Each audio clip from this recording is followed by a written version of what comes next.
पाकिस्तानी यांनी कुठं कुठं प्रॉब्लेम आहे तसं यांनी प्रस्तावित केलं, मागच्या लोकांनी तो प्रस्तावित केलं नाही म्हणून मी सांगू ते आपल्याला माहित आहे. याच्यासाठी मीटिंग घ्यावं का की तुम्ही झाडं काट हे का असं झालं नाही पाहिजे. आणि तुमचे जे नंबर आहेत संबंधित जेईचे असतील, डिप्टीचे असतील, जे कोणाचे असतील ते नंबर त्या झोन तुम्ही मागच्या वेळेस सांगा होतं की ते प्रसिद्ध करा. सर पेपर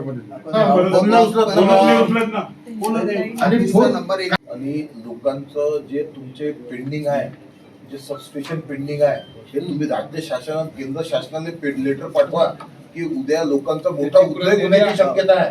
उद्रेक काय असते, तुम्ही मिटिंग घेता त्याचा काहीच करत नाही तुम्ही. म्हणून हे तुम्ही साहेब, हे तुम्ही राज्य शासन पालक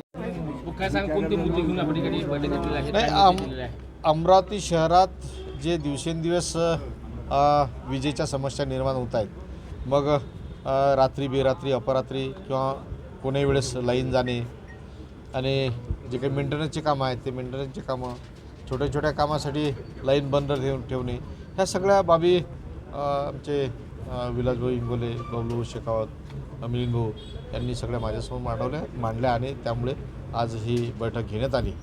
त्या संदर्भात ज्या काही सूचना आहेत त्या सूचना सर्व MECBच्या अधिकाऱ्यांना केल्या गेल्या आणि त्यांना सांगण्यात सुद्धा आलं की आम्ही हे आमच्या मर्यादेपर्यंत सहन करू, नाही तर फार मोठं इथं आंदोलन उभं करू, हे सुद्धा या निमित्तानं स्पष्ट केलं.